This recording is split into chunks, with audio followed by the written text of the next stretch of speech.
compositions of excessive length, pedantry, and dullness, and of no conceivable aesthetic interest. Wait, is that right? Yep.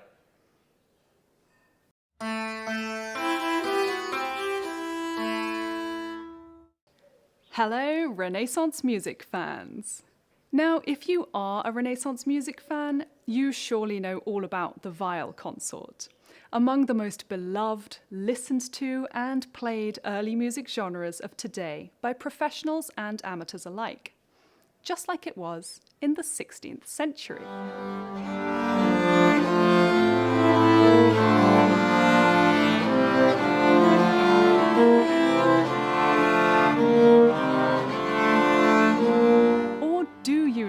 About it. What was a Renaissance viol consort exactly, and what music did they play? Well, it was actually pretty specific, with 2 main options for the instrumental setup of your consort and 3 main options for what music you might play together. And today we're going to dive into those specifics. You're going to learn about which types of viols comprised which type of consort, then I'll tell you what they were playing, and finally, I'll introduce you to a composer of consort music who apparently isn't everybody's cup of tea. So let's start with the 2 main types of viol consort that were around in the mid-16th century.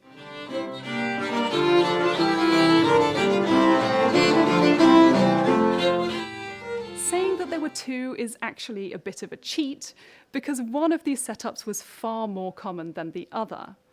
Viol consorts could be either low or high, regardless of how many instruments were involved. And it was the low consort which was considered the standard at this time. The high consort was much less common.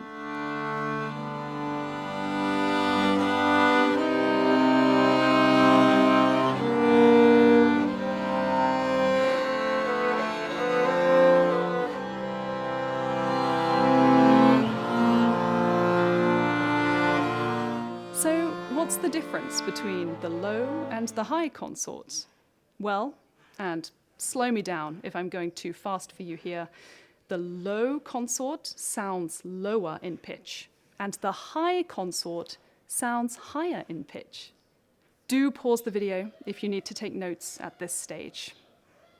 Okay, I said we would dive into the specifics, so we can get a little more specific than that. Viols at this time came in 4 main sizes, from high to low, small to big.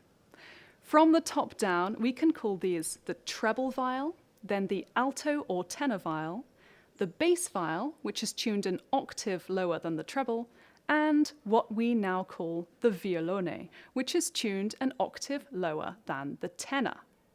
The middle 2, the tenor and bass viols, were the most common, and made up 2 of the sizes in any given consort.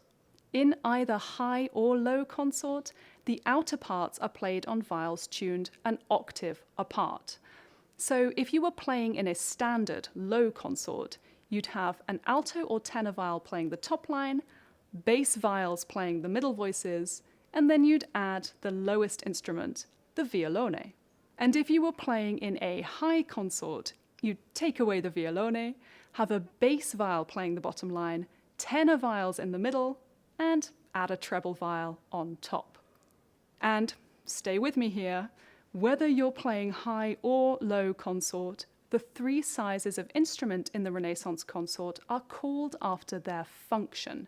So treble, tenor, and bass. So by basically only swapping the extremities in this way, you can create a sounding 4th or 5th difference between the low and high consorts without needing a whole new set of instruments. And as long as people were happy to transpose, you could play all of the same repertoire, because in terms of the number of playable notes, the total range of the 4 viols was the same for low or high. Pretty efficient. Speaking of repertoire, what were those 3 genres of music that the viol consort played as standard in the mid-16th century?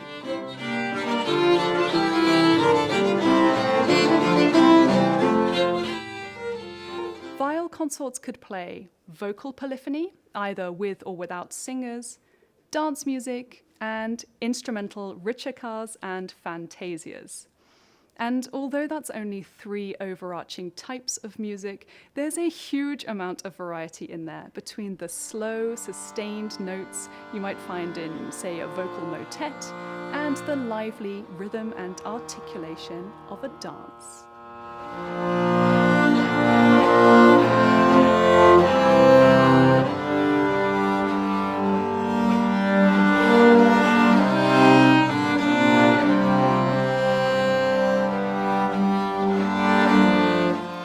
Of pieces in the consort repertoire could also vary, sometimes to a seemingly ridiculous degree. To give an example, in the Renaissance concert on this theme at the end of the month, our viol consort will be playing a tiny dance, which, if transcribed from the print, would be the modern equivalent of about 6 bars of music. However, they'll be balancing this out elsewhere in the programme by playing a ricercar, which is 10 minutes long. And it's not even the longest one out there. That lengthy ricercar brings us to one of the central composers of this month's concert and theme, Jacques Bous, a Franco-Flemish composer and organist who wrote extraordinarily long ricercars, which have been deemed compositions of excessive length, pedantry, and dullness, and of no conceivable aesthetic interest. Wait, is that right? Yep. Okay, so apparently Gordon doesn't like Bous's ricercars, but we do very much, and you'll be treated to 2 of them in the upcoming Renaissance concert. And I'll bet that most of you have yet to hear a ricercar by Bous, not because they are lacking in compositional quality, but because their length as a piece of pure polyphony is seen as an obstacle for modern concerts and recordings, and they're just rarely done today. So now's your chance. Join us on Sunday, the 25th of September at 6:15 p.m. Central European Time for an oral snapshot of the viol consort in the mid-16th century. And it won't just be ricercars, of course. The consort will be playing pieces from all 3 of the broad musical genres I've mentioned. And just for that extra special nerdy touch, every piece selected for the programme was printed in the same year, 1547. So you can get a realistic idea of the colourful sound world of the viol consort at exactly that moment, right in the middle of the 16th century. I'm looking forward to it. I hope to see you there, and do let us know afterwards if you disagree with Gordon.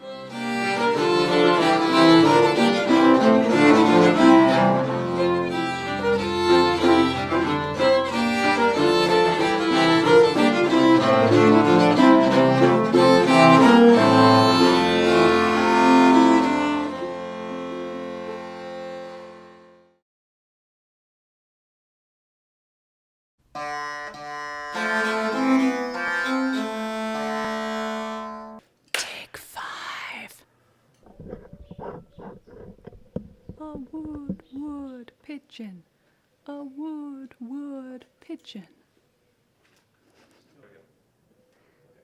Can you press play for me? Oh God, I do it every time.